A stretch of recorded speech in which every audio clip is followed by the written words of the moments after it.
warahmatullahi wabarakatuh. Di sini kami akan menyebutkan serta menjelaskan mengenai bagian-bagian anatomi fisiologi. Perkenalkan, nama saya Muhammad Gaza Bielkaf dengan NIM singkat 25140. Perkenalkan, nama saya Susanti Restuanandari dengan NIM singkat 25132. Perkenalkan, nama saya Vina Iswafani dengan NIM singkat 25130. Jadi, garis tengah atau garis sagital merupakan garis imajiner yang membagi tubuh menjadi dua bagian, yaitu bagian kiri dan bagian kanan. Bagian kiri disebut dengan sinistra dan bagian kanan disebut dengan dekstra. Pembelahan koronal atau garis imajiner yang membagi tubuh atas, depan, dan belakang. Bagian depan disebut anterior dan bagian belakang disebut dengan posterior. Garis transversal, yakni garis imajiner yang membagi tubuh menjadi dua bagian, yakni bagian atas dan bagian bawah. Bagian atas disebut superior dan bagian bawah disebut inferior. Langsung saja ke istilah anatomi yang pertama. Yang pertama yakni ada anterior, artinya lebih dekat ke depan. Contoh, lambung terletak anterior terhadap limpa.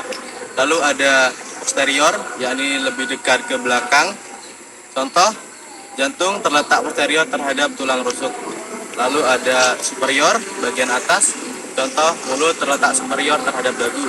Lalu ada inferior, yaitu bagian bawah. Contoh, pusar terletak inferior terhadap payudara. Lalu ada dekstra, bagian kanan, sinistra, bagian kiri. Lalu ada horizontal, bidang datar, vertika, bidang tegak, internal bagian dalam, dan eksternal bagian luar.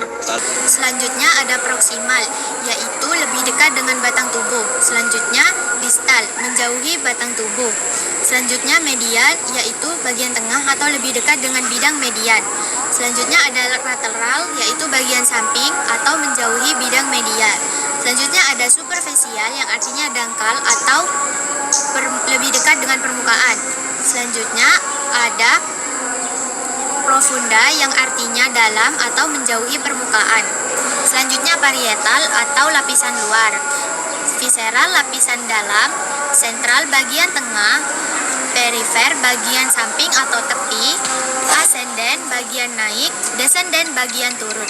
Selanjutnya ada transversal atau potongan melintang, lalu longitudinal atau potongan memanjang, palmar, telapak tangan, lalu dorsal, punggung suatu struktur semisal punggung tangan dan punggung kaki, lalu ada plantar atau telapak kaki, ventral, sisi depan atau ke arah perut, ulnar, ke arah ulna atau tulang hesta, lalu ada radial, ke arah radius atau tulang pengumpil, lalu ada tibial, ke arah tulang libia atau tulang kering, lalu ada fibular atau ke arah fibula atau tulang betis, kranial, kepala, dan kaudal di dekat ekor.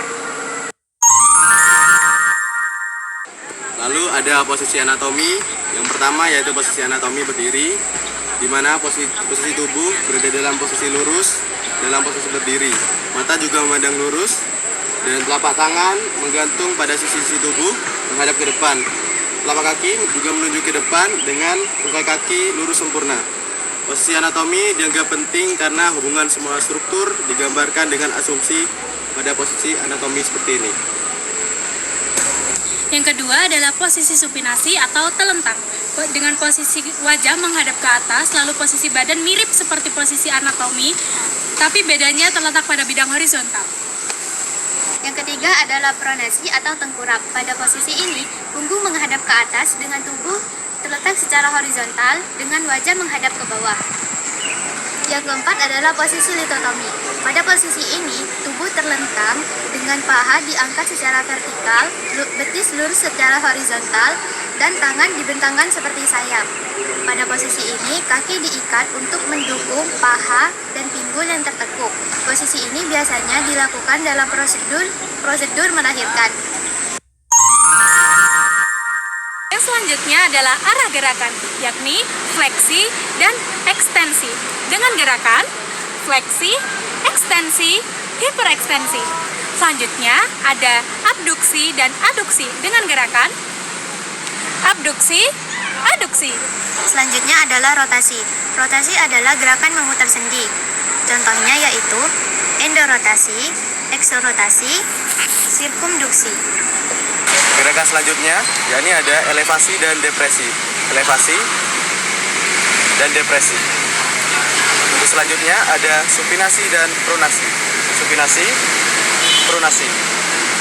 Selanjutnya ada inversi dan eversi dengan gerakan inversi dan eversi. Yang selanjutnya ada istilah anatomi yang menyatakan lubang, saluran, dan ruangan.